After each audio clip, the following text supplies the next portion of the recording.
Buenos días.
Buenos días, voy a compartir aquí, un segundo.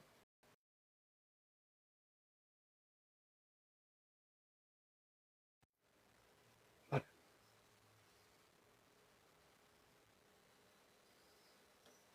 A ver que subamos esto, que se vea el panel. Ahí.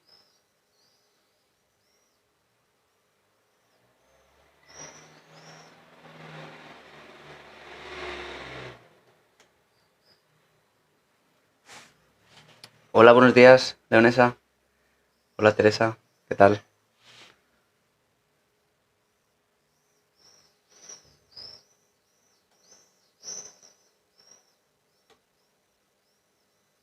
Ahí estamos.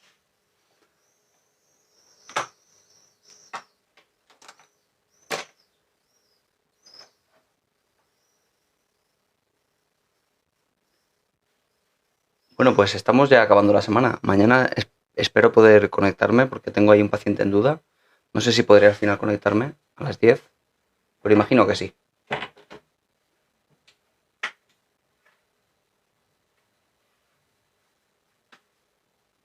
Esta semana estoy teniendo mucho trabajo, muchísimo.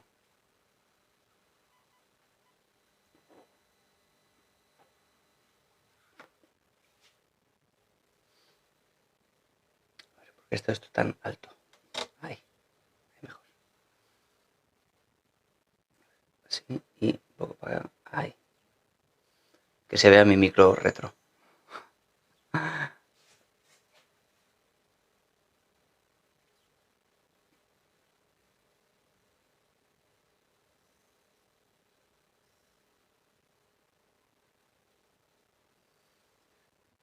Buenos días, doctora Rubí.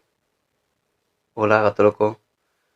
Pues Teresa, los pasos a seguir realmente son los que te pone TikTok en la misma plataforma, en mi perfil. Bajo verás una pestaña que pone suscripción. Ahí tienes que seguir los pasos para unirte a ese canal, esa especie de terapia de grupo que he creado ahí. Y son de precio 3,5 € al mes.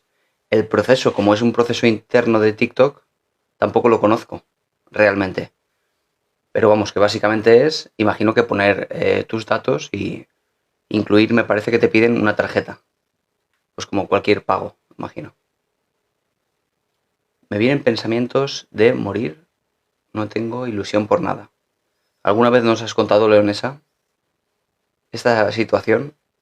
Y vas a tener que encontrar la forma de empezar a hacer cosas a pesar de no tener ganas de vivir, porque no van a aparecer, Leonesa. No van a aparecer. Empieza a hacer cosas y luego aparecerán las cosas por hacerlas. Buenos días, Maite. ¿Qué tal? Hola, Desi. Buenos días. Ayer tuvimos una sesión muy buena, con mucha gente.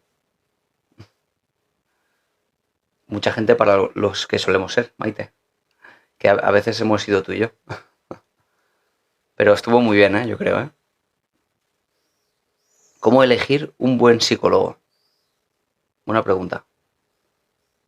Un buen psicólogo, al menos, como un criterio necesario, debe ser aquel en el cual la primera sesión tiene como objetivo precisamente ese, buscar objetivos claros.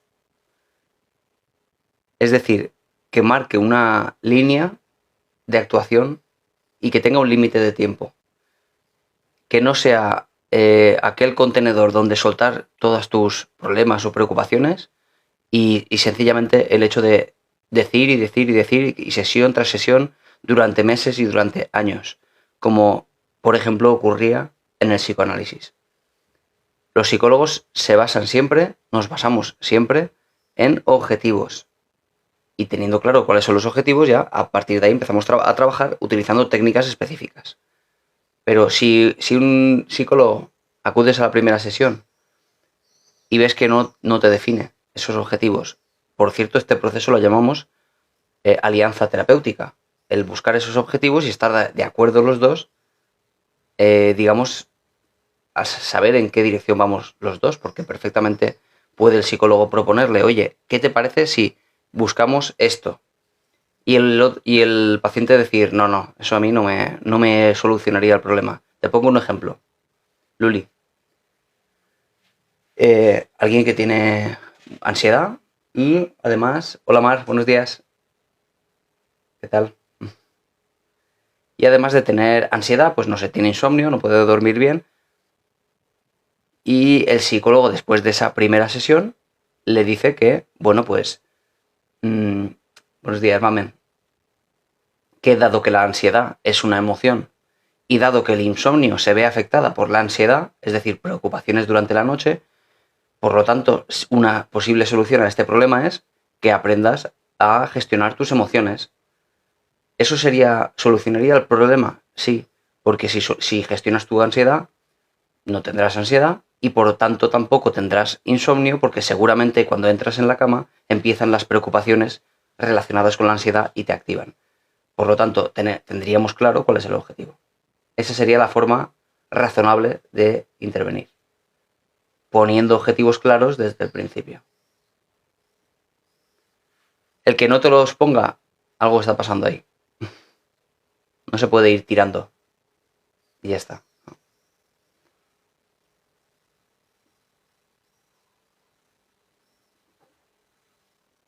No te he hablado, Luli, de orientaciones psicológicas, ni te he hablado de escuelas psicológicas, pero siempre te voy a decir pues que busques a alguien que utilice la psicología científica. Es decir, no ningún psicoanalista. A ver, no porque sean malos, no porque no tengan experiencia, pues quizá la tengan y quizás sean buenos incluso. Pero claro, siempre digo esto, que si algo no tiene evidencia científica, pues casi que lo mismo da ir a un profesional que ir a cualquier persona que te pueda ayudar, como la curandera de tu barrio, por ejemplo. Si te ayuda, pues pasa un poco lo mismo con otros profesionales que aplican técnicas que no tienen evidencia. Exactamente. La terapia cognitivo-conductual es la evolución de la ciencia durante el siglo XIX, el XX y el XXI. Eso que llamamos cognitivo-conductual es toda esa evolución desde lo conductual más primigenio dentro de la psicología científica, desde Watson, Skinner, hasta ya toda la inclusión de lo cognitivo hasta hoy. Y le llamamos terapia cognitivo-conductual a todo ese bagaje científico.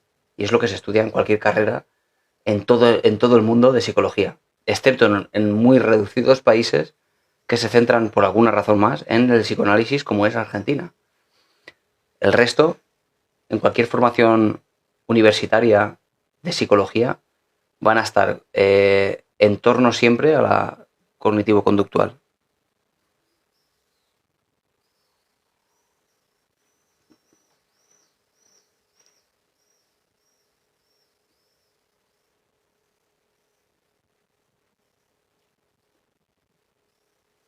Buenos días, esperando las 10 para escucharte.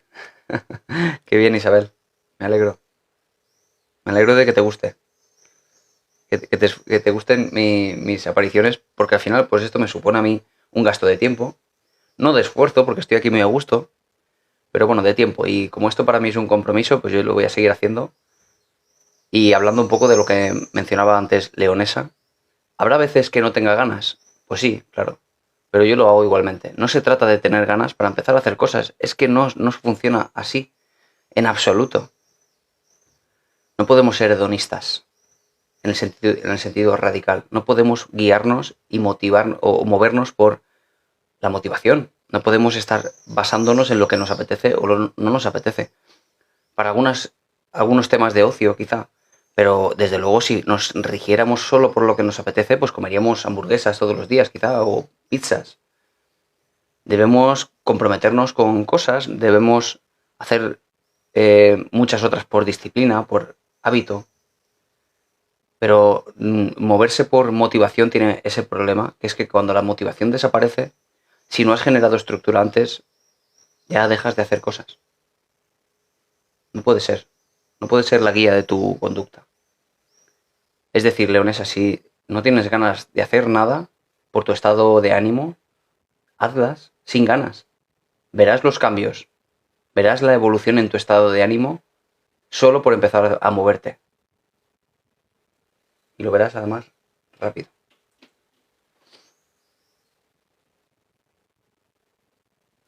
Qué bueno encontrar profesionales del tema en este medio. Gracias, doctora Rubí. Pues sí, al final estamos en todos los medios, o eso se intenta, ¿no? Estar en todos los medios, porque al final, claro, yo me di cuenta hace tiempo que hay mucho desconocimiento de la psicología. Y ese era un poco el objetivo de todo esto. Porque cuando venían pacientes a mi consulta y yo les decía, por ejemplo, bueno, la ansiedad tiene cura. Claro, los trastornos de ansiedad tienen cura, por supuesto. Y decían, ¿cómo? ¿Que tiene cura?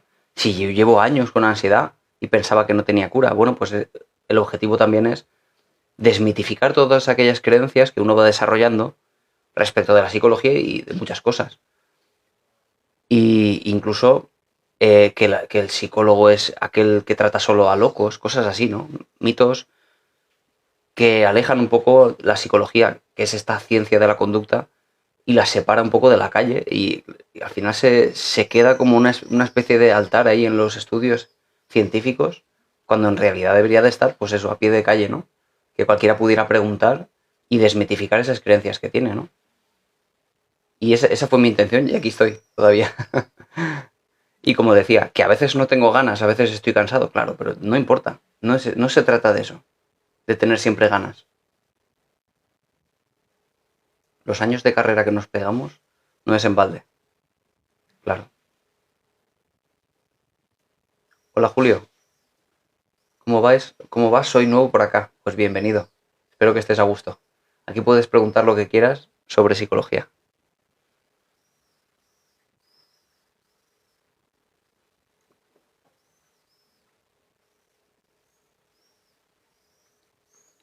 La verdad es que son muchos años, ¿eh? 4 años. Y esos 4 años, el que se lo saca en 4 años. Hay gente que se lo saca en 8 o incluso más. Desde luego tienes que meterte en un mundo inmersivo completamente para sacártelo en 4 años.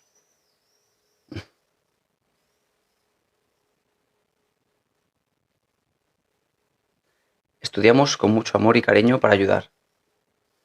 Sí, así lo entiendo yo. Cuando uno se va a dedicar a ayudar a los demás, pues yo creo que tiene que ser así, ¿no? Estudiar con ese cariño y estudiar a la vez que cuando uno está con un libro y está con, no sé, pues psicología del pensamiento, psicología de la atención, psicología de la memoria, uno está estudiando eso y está intentando también entender que todo eso es para un objetivo también, ¿no? Es para esas personas las cuales tendrán problemas en ese sentido.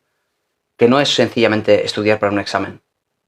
Va muchísimo más allá, que cada vez que algo aprendes en ese tipo de libros, ese tipo de compendio de estudios conglomerados en un espacio solo para una parte de la psicología, como es, no sé, pues psicología de la memoria, de la atención o de lo que sea, que es cómo se estructura la carrera, estás al final entendiendo partes de cómo entienden las personas su entorno, cómo procesan la información.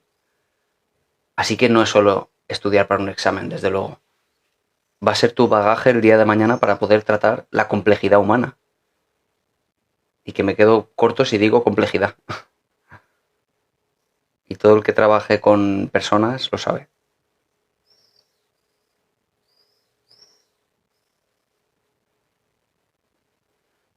No sé si esto tiene solución. Me siento tan sola. Cada 6 meses me ve la psicóloga. Claro, en la seguridad social suele pasar eso. Y en la seguridad social, mucha gente considera que no hay grandes profesionales, pero no es así. En realidad, estos psicólogos o psicólogas de la seguridad social, claro, no tienen los medios a veces para ayudarte, porque, claro, en 6 meses, ¿qué seguimiento va a poder hacer por muchas notas que se haga? No tiene muchas veces la capacidad, porque tiene muchísimos pacientes. Ganas seguro que tienen de ayudarte, pero no pueden muchas veces. Lo intentan. Y bueno, también es cierto que la seguridad social se trabaja mucho en equipo, ¿no? En equipo multidisciplinar.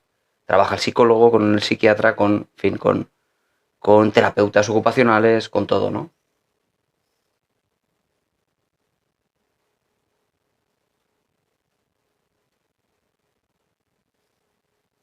Se trata de querer hacer, no tener ganas o no.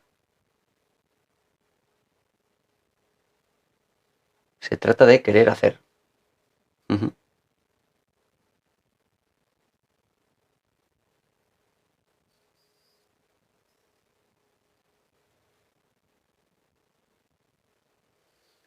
A ver, que no me pierda mensajes. Buenos días, Mapi.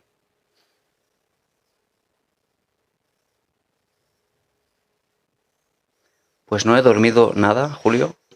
¿Qué pasa ahí? Mucha angustia y miedo. ¿Por qué? ¿Con ansiedad te refieres, Julio? Han preguntado ya por aquí cómo gestionar la ansiedad. Siempre acabamos hablando de la ansiedad porque es lo más prevalente en la sociedad a nivel de problemas psicológicos. Siempre se pregunta sobre ansiedad y siempre se pregunta sobre depresión. Así que hablaremos de eso, ¿vale? Eso es yo en 6 porque entre trabajo y todo no daba. Ah, en 6 años te lo sacaste, claro. Claro, es que al final eso es, ¿no? Eso es la complejidad de pues, la vida cotidiana. Que uno no se extrae de su propia vida para dedicarse a la psicología si es adulto, por ejemplo, ¿no? Y si, incluso siendo un casi adolescente, pues al final tiene también una vida, tiene una pareja quizá, que tiene amigos y tiene familia y todo eso lo tienes que compaginar con unos estudios que son muy exigentes.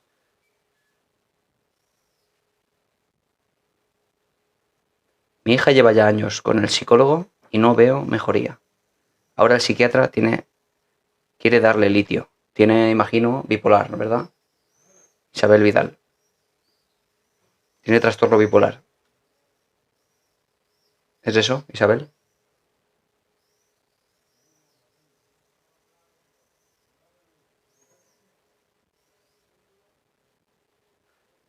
Es mejor ir al psicólogo lo antes posible que llegar a tocar fondo. Es más difícil salir. Claro, hoy en día se ve mucho eso, ¿eh, Cristina? Viene mucha gente a consulta sin que tengan grandes problemas, incluso sin tener ninguno. No lo tiene diagnosticado. No tiene diagnosticado, pero tiene síntomas de bipolar, Isabel. Es decir, de episodios depresivos y episodios de manía recurrentes o de hipomanía.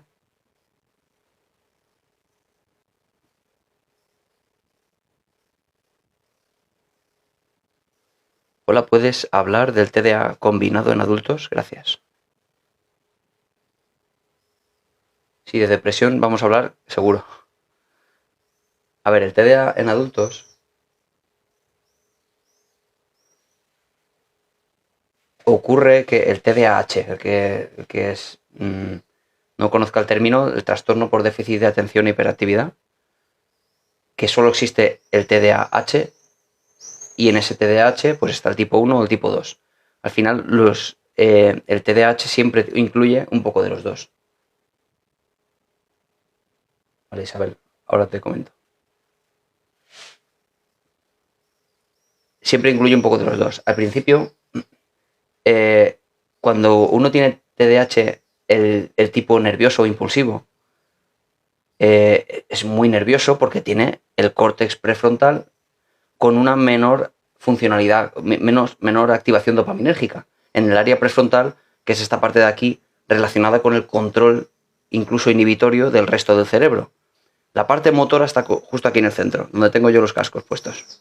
La parte motora del cerebro. Bueno, pues la parte prefrontal que se encarga de inhibir la motora, si está poco activada o tiene poca activación dopaminérgica, pues no puede controlar esta parte de aquí y por lo tanto se mueve mucho. Y el niño hiperactivo está todo el rato que tiene necesidad de moverse porque no tiene la capacidad de inhibir esa zona.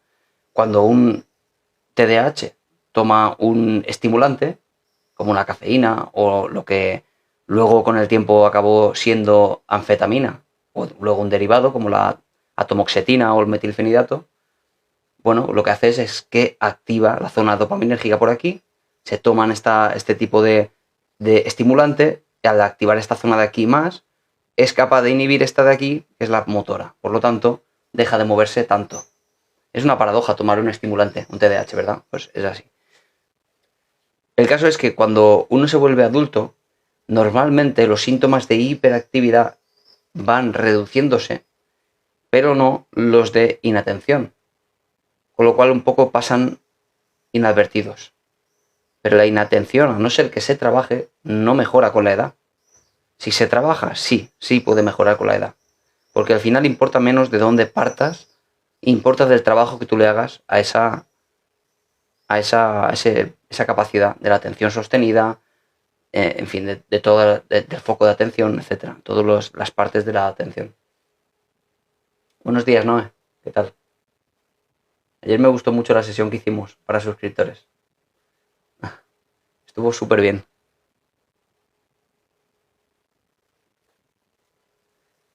Yo no he estudiado para probar, sino para aprender ya yo misma, claro. Eso es, Aroa. Porque yo sí recuerdo cuando estuve pues en el instituto, o que yo estudiaba pues para probar, nada más. Pero cuando yo empecé la carrera de psicología, todo eso cambió. Y yo dedicaba horas y horas y horas y horas. Y yo lo hacía a gusto. Yo recuerdo además, con mucho cariño, la época en la que yo me levantaba a las 4 de la mañana, 4:30, me hacía un café y me sentaba en mi despacho durante horas a estudiar. Lo recuerdo con muchísimo cariño. Me encantaba. Claro, a día de hoy yo recuerdo muchas cosas de aquello que estudiaba porque lo hice con todo ese cariño y esa atención plena. Es que me encantaba, era como leer una novela para mí. ¿Por qué el miedo nos pone tan mal a nivel físico y emocional? Bueno, lo que pasa con el miedo, Julio, y el TOC, ahora vamos con el TOC. El miedo, Julio, si hablásemos de miedo, que entiendo que no es lo que tú estás viviendo, tú lo que estás viviendo es ansiedad, el miedo que nos ponga tan mal a nivel físico tiene mucho sentido. El miedo es la respuesta en todos los sentidos, tanto fisiológica como cognitiva, toda la respuesta del cuerpo ante una amenaza real con tal de salvarte la vida. Eso es el miedo. Si tú ves que, no sé, un animal peligroso está a punto de atacarte porque se ha escapado del zoo y te lo ves por la calle, el miedo que tú sientes es tan grande que sin pensar casi, tú vas a salir disparado, tus piernas van a arrancar con una fuerza tremenda con tal de huir. También ocurre que te puedes quedar paralizado, pero lo habitual es que el cuerpo te proteja con ese miedo. Puedes contactar conmigo si quieres, Pepilina, por privado si quieres. Si no, me puedes preguntar por aquí. Estoy intentando leer a la vez en los dos sitios. Perdonadme aquello que no conteste, pero voy poco a poco. Con lo cual el miedo, Julio, no es ningún problema. El miedo te protege. Lo que es un problema es la ansiedad. Porque la ansiedad es una preocupación excesiva, catastrófica, sobre cosas que no van a pasar, donde no hay estímulos que te amenacen. Es decir, son los y sís. ¿Y si pasa esto? ¿Y si pasa aquello? ¿Y si resulta que mañana me despiden del trabajo? ¿Y si resulta que todos esos y sís hacen que tengas un miedo ante algo que no está en el lugar amenazándote? Eso es la ansiedad. Y es un problema cuando se sostiene en el tiempo. La ansiedad en sí misma no, es una emoción completamente natural. Buenos días. Con lo cual, lo que es un problema es la ansiedad sostenida en el tiempo, o muy intensa también, que es lo que llamamos los trastornos de ansiedad, que desde luego tienen que seguir unos criterios para poder ser diagnosticados. Entre ellos, pues el que está en todos los diagnósticos es el que haya un malestar clínicamente significativo.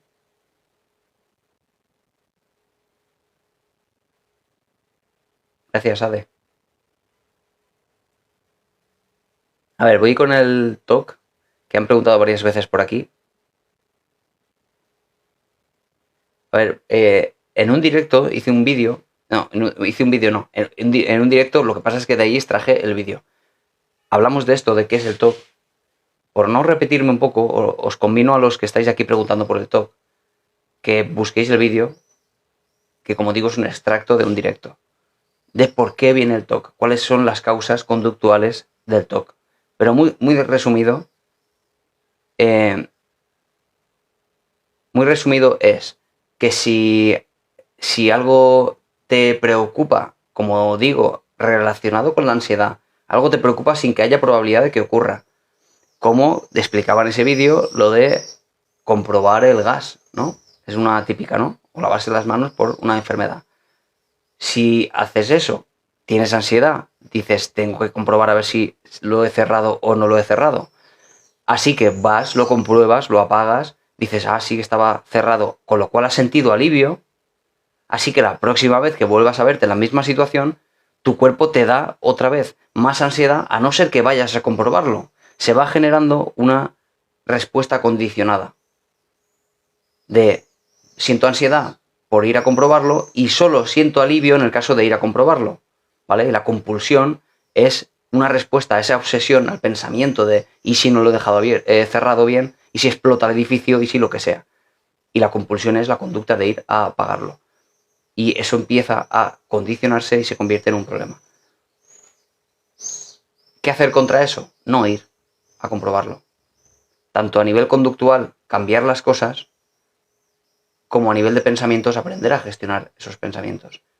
¿Por qué esa obsesión?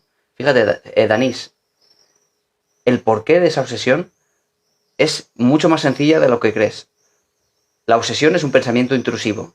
En realidad, alguien que tiene un trastorno de ansiedad o alguien que tiene un TOC y alguien que no tiene ningún problema, tienen todos pensamientos intrusivos. Todos. Todos tenemos pensamientos automáticos que no queremos. Y bueno, Dani, si tú no tienes ningún problema, lo verás, o en un momento en el que no hayas tenido problemas, te acordarás de pensamientos que no querías y te acudieron a la mente. Pensamientos muy malos, muy dañinos, muy incluso moralmente cuestionables.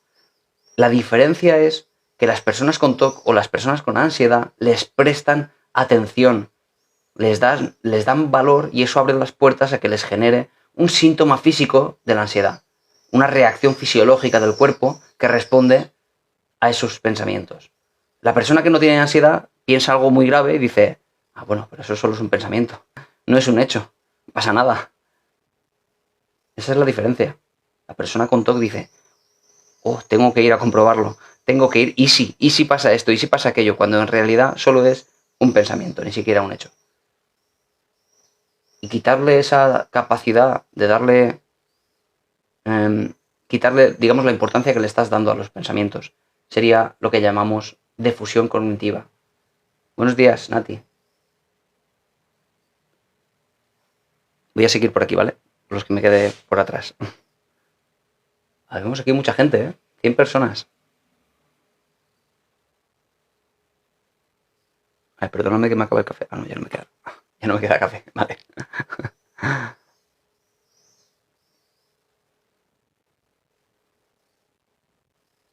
¿Cuántos recovecos tiene la mente humana? Y qué interesantes son, además, Tere.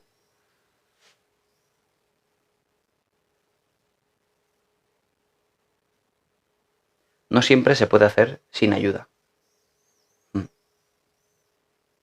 Yo sufro de ansiedad generalizada.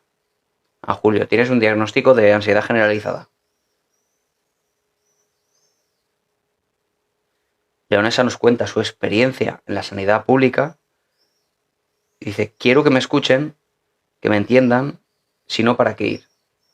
Claro, muchas veces, Leonesa, esa es la crítica que se les hace y yo entiendo que en realidad ellos tienen ganas de ayudarte, pero no tienen los medios. Imaginaos, una sesión cada 6 meses. Es tremendo. A ver, pero me da miedo enfermar, me da miedo tener el corazón acelerado. Muchas cosas me dan miedo. Mira, respecto de la ansiedad, que nos han preguntado antes, la ansiedad, por tanto, como nos dice Julio, me da miedo enfermar, tener el corazón acelerado, muchas cosas me dan miedo. Todo eso son, y como decía, le da miedo, pero no es miedo, es ansiedad. Porque el miedo sería, ante un ataque al corazón, ante los síntomas del ataque al corazón, uno sentiría miedo.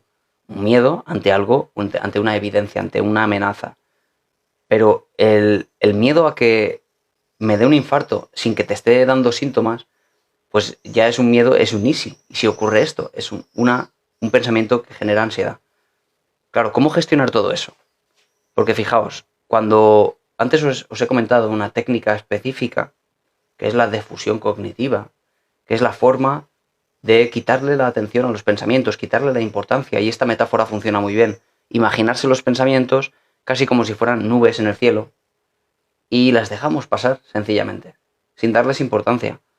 Eso sería la difusión cognitiva. Existen otras técnicas todavía más eficientes, que son aquellas que combaten los pensamientos. Disculpad. Espera que voy a estornudar.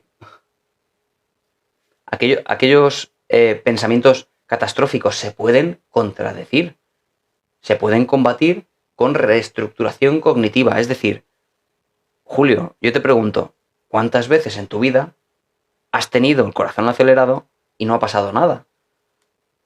Imagino que cientos de miles. El tema es que qué probabilidad hay entonces que la próxima vez que tengas el corazón acelerado por ansiedad, tengas realmente un problema, por ejemplo, de un ataque al corazón. Si siempre que se te acelera el corazón es por lo mismo, por ansiedad, ¿qué probabilidad hay de que la próxima vez sea realmente un ataque al corazón, por ejemplo?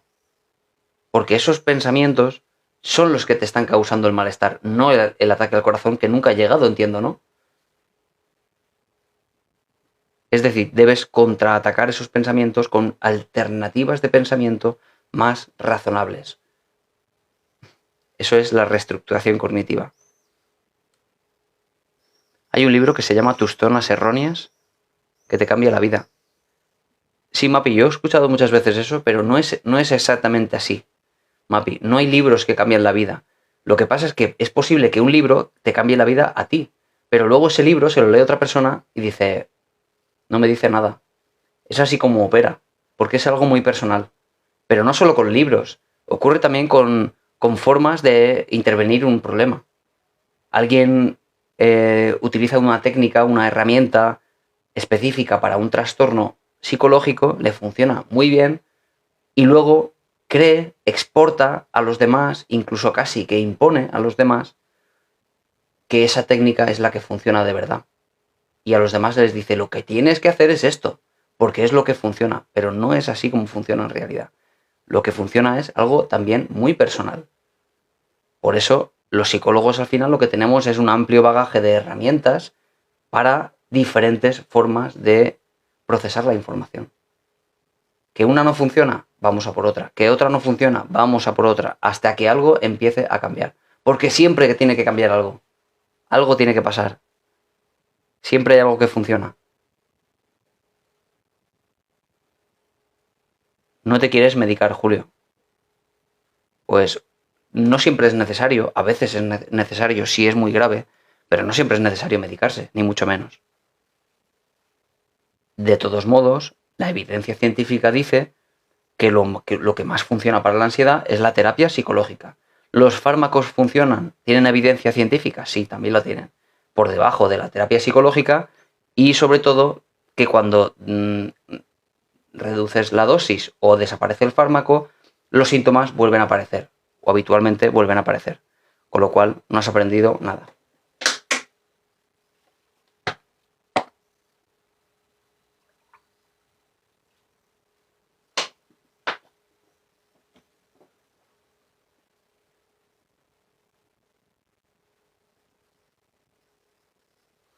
A ver, Isabel, pero no entiendo entonces que le den litio sin tener un diagnóstico claro de trastorno bipolar, por ejemplo, o algún tipo de depresión crónica, porque el litio al final es un psicofármaco que se le da para eso, en principio. No sé si no soy psiquiatra, soy psicólogo, pero en principio el litio se le suele dar a las personas que necesitan regular un estado de ánimo que no es solo depresivo, sino que tiene también picos de manía. Es decir, el otro extremo de bipolar. Pero por eso no sé cómo pueden darle litio sin tener un diagnóstico. No estoy seguro de por qué ha ocurrido eso.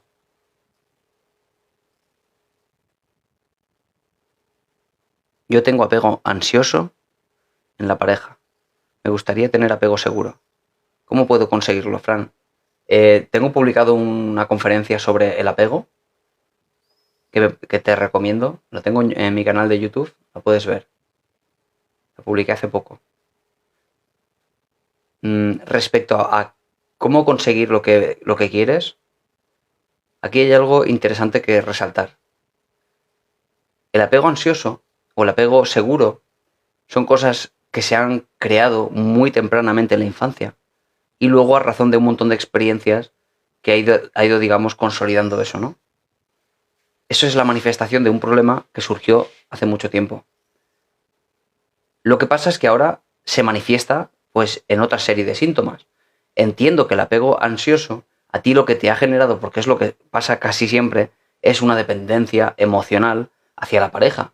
Es decir, un miedo a perderla terrible que te acaba haciendo pues ceder ante todo con tal de que no se enfade, ceder ante todo con tal de que no te deje. Gracias por tu profesionalidad. Gracias.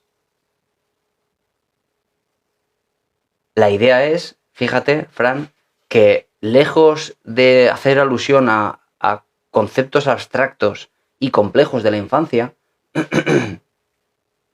en realidad hay que hacer alusión a cosas mucho más prosaicas, mucho más terrenales, como por ejemplo ese miedo a perder. Sencillamente el miedo a perder. Eso es lo que tienes que aprender a gestionar.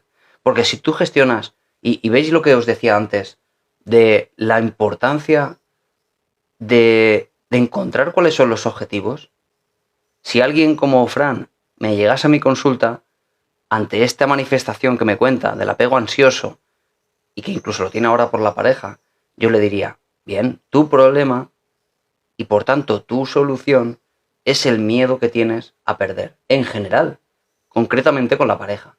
Es miedo, por lo tanto, si tú aprendieses a gestionar tu miedo, digamos que no tendrías ningún problema.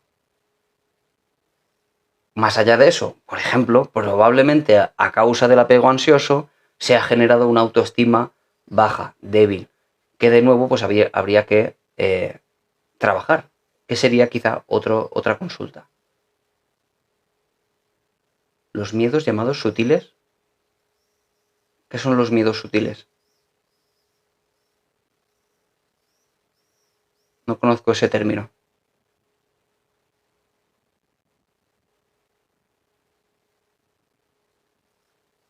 Los miedos llamados sutiles. A ver, ponme en contexto y a ver si lo conozco. Buenos días, Johandiz.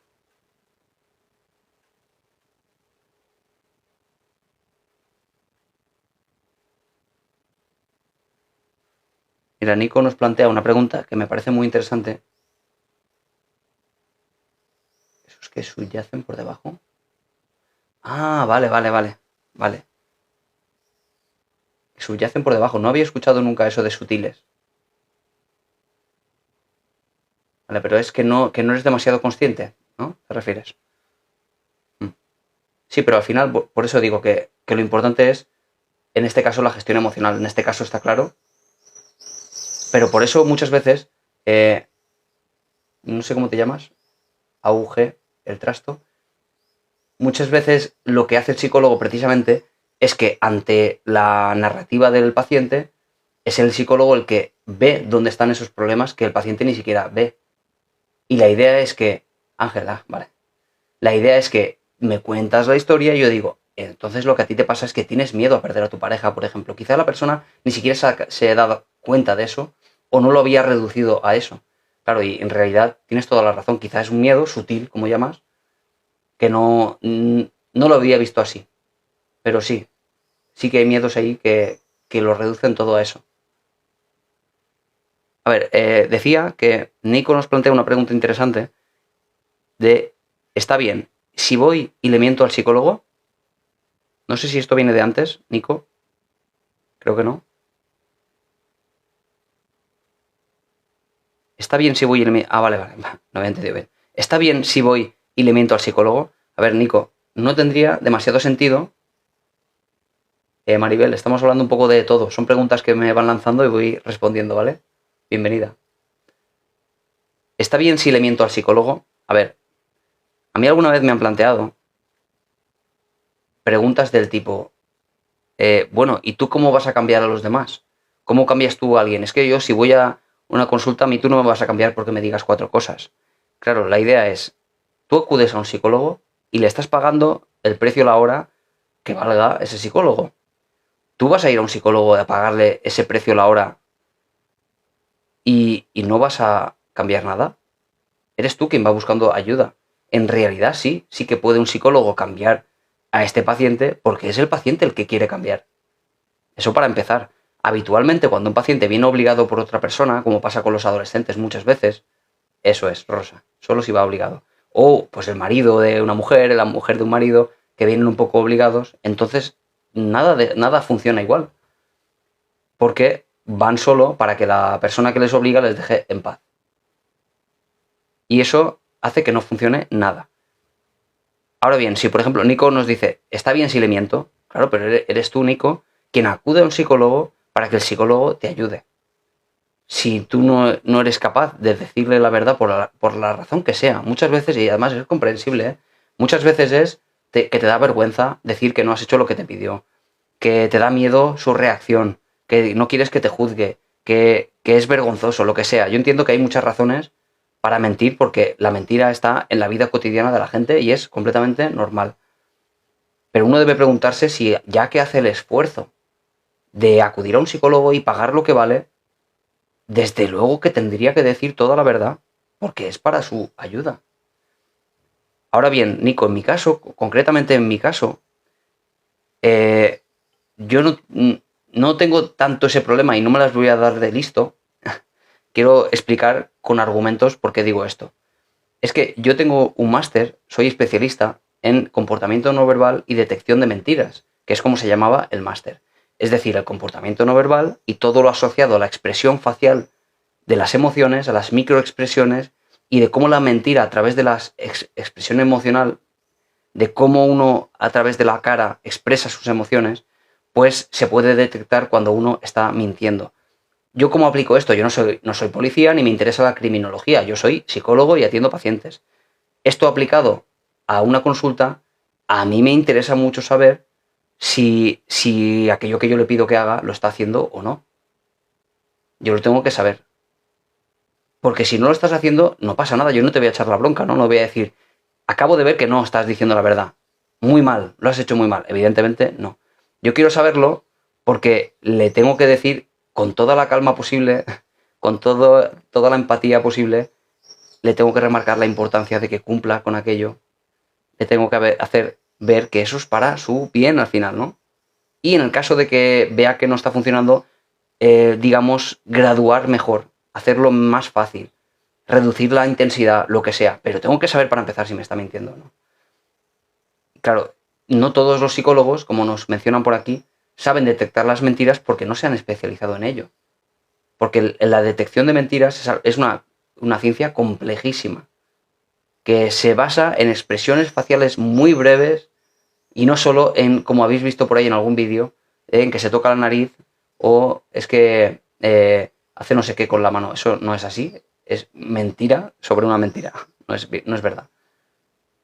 Ahora bien, lo que uno expresa con su cara, las microexpresiones de tristeza o de miedo o de ira, son microexpresiones que se ven en la cara de la gente que duran microsegundos y que pueden hacerte ver si alguien está diciendo la verdad o no. Pero es, como digo, complejo. No somos policías ni profesores, creo que ahí está la creencia del juicio y de la aprobación. Así es, ¿no?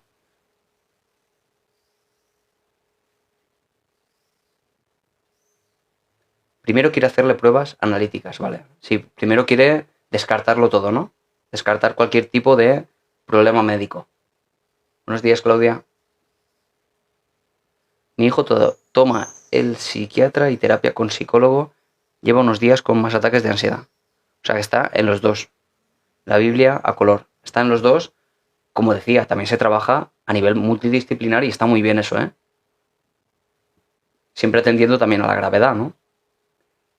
Siempre hablan de TDAH y otros y el TOC.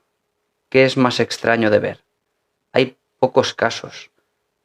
Pues ahora mismo no recuerdo la incidencia de los dos. Sé que el TDAH, si no me equivoco, es el 5% de la población infantil. No recuerdo ahora mismo la prevalencia, ¿eh?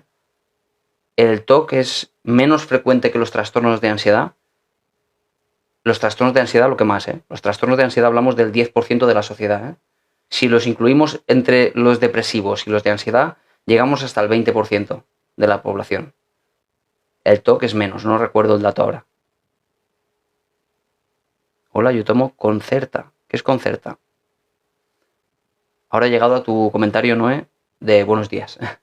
Vale, que estoy en los dos. Estoy entre los que llevo aquí y los últimos que están aquí en la pantalla del móvil.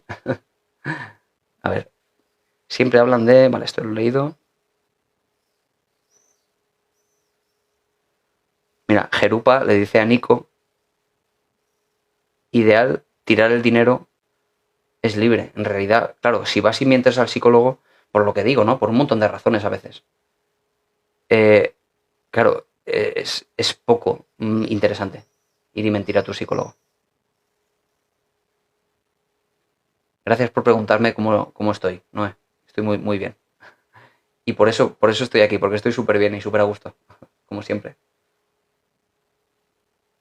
¿Te han preguntado alguna vez si algún ejercicio escrito... A ver, ¿te han preguntado alguna vez si algún ejercicio escrito que hayas recomendado hacer está bien?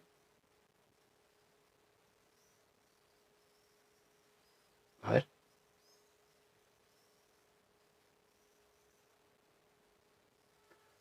Ah, bueno, sí, vale. Escrito de estilo narrativo, no, pero bueno, tú conocerás esa tendencia natural que tiene el psicólogo a registrarlo todo y a enseñar al paciente también a registrarlo todo. Eso que llamamos autorregistro, te sonará esa técnica en la que nosotros hacemos una tabla con la fecha y la hora en la primera casilla, la segunda con la situación concreta que estás viviendo y tú apuntas en la casilla. Bueno, pues ayer estaba viendo la tele, estaba yo solo, estaba cenando y después apuntamos en la otra casilla los pensamientos concretos que te llevaron a sentir, pues, ansiedad, por ejemplo, ¿no? Y pensé, ¿y si pasa esto que estoy viendo la película mañana y explota no sé qué? Lo que sea, ¿no? Y luego en otra casilla la emoción concreta que estás sintiendo, que es ansiedad. La otra casilla, la conducta, que es, pues no sé, me levanto y doy un portazo, yo qué sé, ¿no? Lo que sea. Y por último, las consecuencias. Son diferentes casillas donde registramos todo. No es tan narrativo, no es escribir como un diario, no lo he recomendado, aunque de todos modos, como decía antes, un psicólogo debe tener herramientas. Un montón de herramientas diferentes para tan diferentes que son las personas, ¿no? Así que si a la persona eso le fuera bien, yo lo recomendaría. Es decir, una persona que escribe, que le gusta escribir, pues no le voy a hacer un autorregistro, más bien le voy a hacer una técnica más narrativa porque le gusta escribir, porque le desahoga. Al final de eso se trata, ¿no? De que tú tengas ese bagaje, esa mochila llena de herramientas y saques aquella que sea coherente con la situación. Mi corriente psicológica es la cognitivo-conductual y entiendo que la de la mayoría de los psicólogos que estudian una carrera universitaria en Europa entera y en prácticamente todo el mundo. Pero luego, pues cada uno pues, se puede especializar en otra cosa y tirar por otra rama. Por ejemplo, está la rama de Claudia. No, perdón, se me ha ido. Ay, es que se me ha ido para abajo. Perdón. Está, digamos, las terapias de tercera generación que, bueno, vuelven un poco a lo más conductual, ¿qué libros sobre psicología recomiendas? Es que cuando me preguntan sobre libros de psicología, no recomiendo ninguno porque yo no leo libros de psicología para gente que no son psicólogos. Entonces, no, sí, eso es, aceptación y compromiso, la de dialéctica conductual, hay un montón de técnicas de tercera generación interesantes, la contextual también.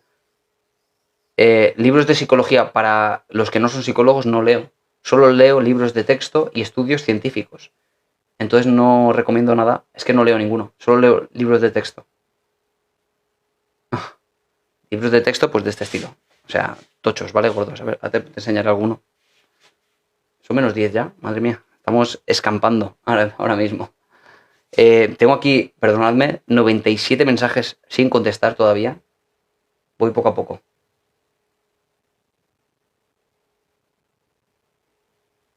Me refería a que si nunca te han preguntado, David, ¿esto está bien? Lo he hecho. Ah, bueno, claro. Pero te refieres, por ejemplo, a un autorregistro. O, ante el hacer ese autorregistro, si lo han hecho bien o no. Por aquí, por TikTok, me puedes hablar por privado. Por el mismo TikTok. Sí, eso siempre, no es. Es decir, yo le planteo el ejercicio y, claro, siempre se hace mal. Siempre se hace mal, pero es normal que se haga mal. La idea es que lo hacen una semana y a la semana siguiente cuando vuelven, o las 2 semanas, digamos que lo reevaluamos, a ver qué es lo que ha pasado, has apuntado esto y a lo mejor le digo, bueno, pero aquí en esta situación has añadido pensamientos, bueno, pues los pensamientos van aquí y los pones aquí y entonces aprendes porque el autorregistro también es un medio terapéutico en sí mismo, no es que sea una técnica para registrar y ya está, es que es terapéutica en sí misma. Claro, tienes que aprender a hacerlo bien, a poner los pensamientos solo en los pensamientos, a poner las emociones solo en las emociones, a poner la conducta diferenciada de todo lo demás. Todo eso tienes que aprender a hacerlo. Entonces, claro, lo que pasa en la consulta la siguiente vez es que lo revisas. ¿Se ha hecho bien? Si no se ha hecho bien, se enseña a hacer bien, sencillamente. Claro, entonces es un proceso. El autorregistro es una técnica que necesita de un seguimiento para que el paciente aprenda a hacerla bien. Y eso sirve para toda la vida, ¿eh? Para toda la vida. Poder registrar tu conducta a ese nivel te da una capacidad de entendimiento de las causas de tu conducta, las causas de tus pensamientos, factores que están influyendo, etcétera, que es muy, muy saludable. Así que, claro, necesitas un seguimiento para que aprendas a hacerla bien y no estés haciéndola en vano, ¿no? Mezclando cosas que no van juntas. Mi consulta la tengo en Novelda, Alicante. Y también también paso consulta en mi casa en Monóvar, Alicante. Y bueno, paso también consulta online, que me podéis escribir por privado si queréis. Cuando queráis, ¿vale?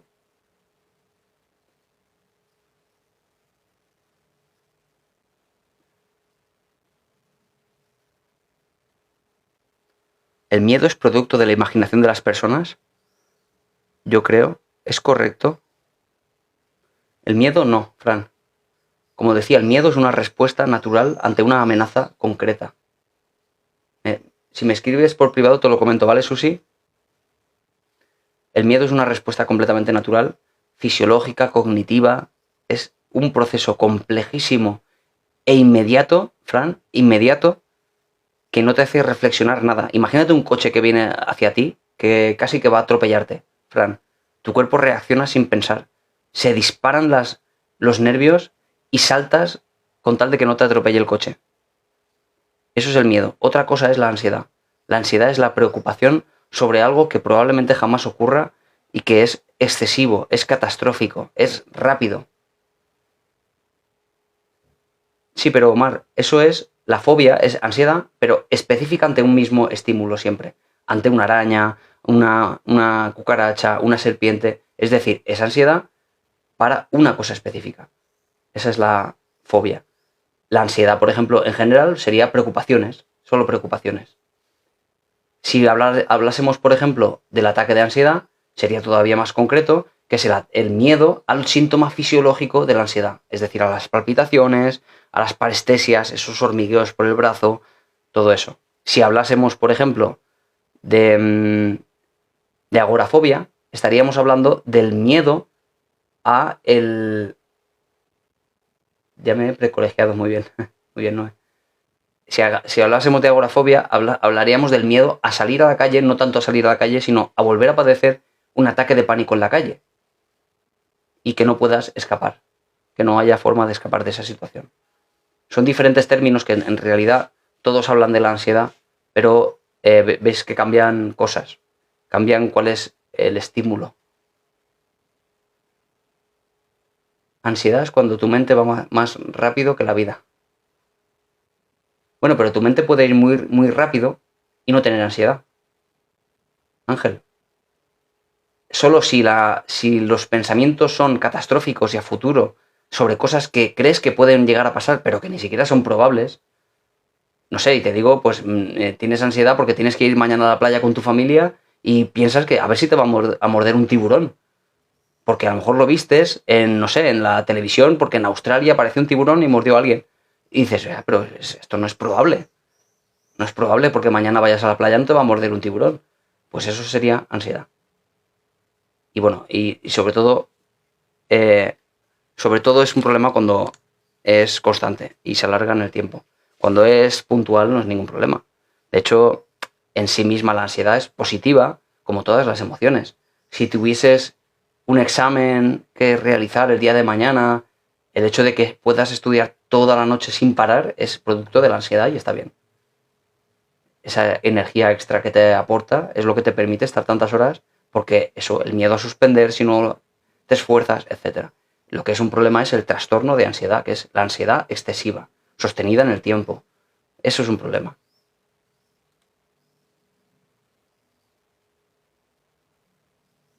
Recurrente e intenso. Y ni siquiera recurrente, es constante, de hecho. Es constante. La ansiedad, sí, es positiva también, claro. La ansiedad es positiva dependiendo de la intensidad, de la frecuencia, pues como pasa con la tristeza. Imagínate la tristeza. Claudia, tú sientes tristeza si pierdes algo que te es importante. ¿Es, ¿Es mala la tristeza? Hombre, pues si estás 3 años con tristeza y no te levantas ni del sofá porque no tienes ganas de vivir, pues la tristeza se ha convertido de algo natural a algo problemático.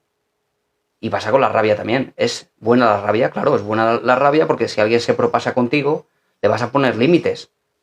Ahora lo que no puede ser es que vayas dando palizas por ahí por la calle. Es un problema la rabia entonces, claro.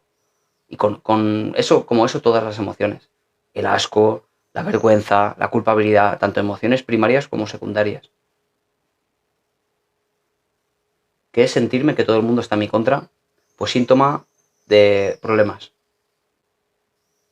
No te voy a decir que es un trastorno, porque, claro, los trastornos incluyen muchos criterios y hay una tendencia natural a diagnosticar a la gente solo porque tenga un síntoma dentro de una categoría clínica.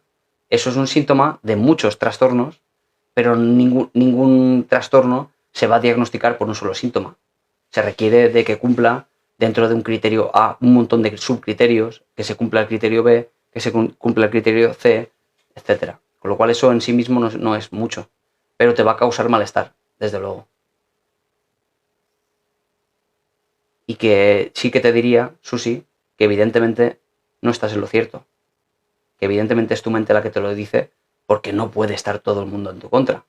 Hay evidencia seguro de gente que en realidad sí le importas, de gente que está por ti, que está aportándote cosas y que se preocupa por ti, porque es imposible que todo el mundo esté en tu contra.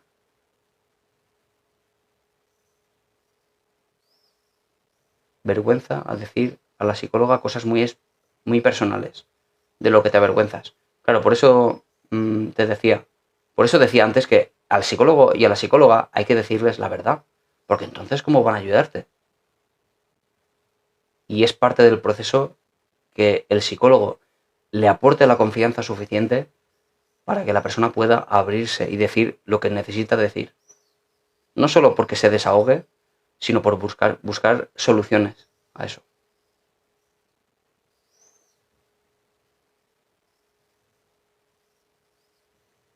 Pepilina, aquí estoy cuando me necesites, ¿vale? ¿Es lo mismo emoción y sentimiento? No, la emoción es breve, es intensísima. La emoción debería durar segundos, minutos como mucho. El sentimiento es mucho más complejo.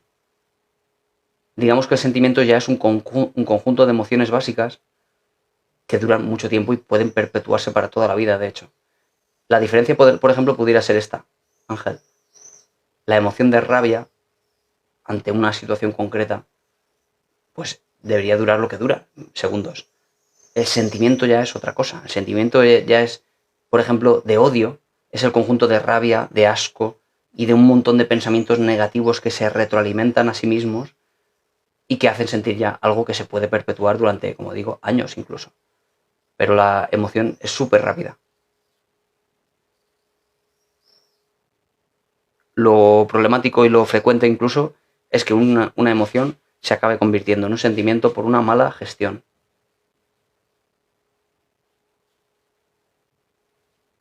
Bueno, chicos y chicas, son las 11.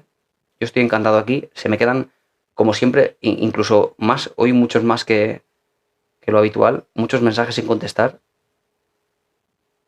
Lo siento, siempre me pasa. Pero bueno, hago lo que puedo, como veis, ¿eh? Mañana a las 10 estaré aquí. El que tenga alguna pregunta que quiera volver a hacer, pues que la haga mañana.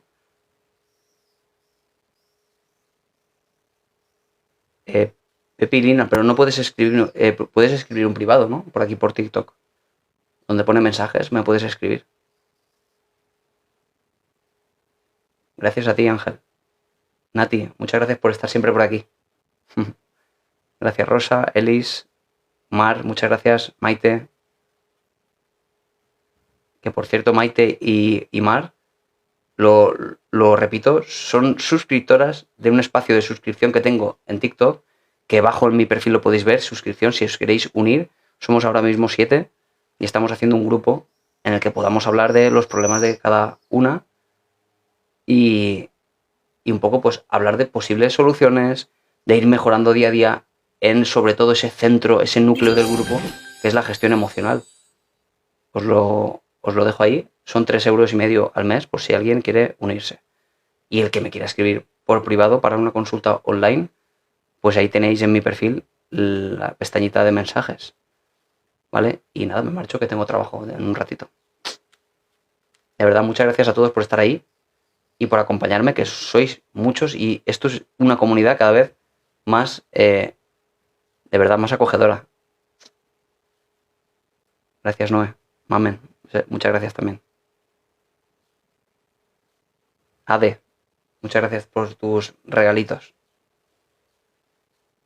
Adiós, adiós, me marcho. Adiós, adiós, adiós. Voy a hacerme el café, que tengo trabajo ya, en breve. Adiós, adiós.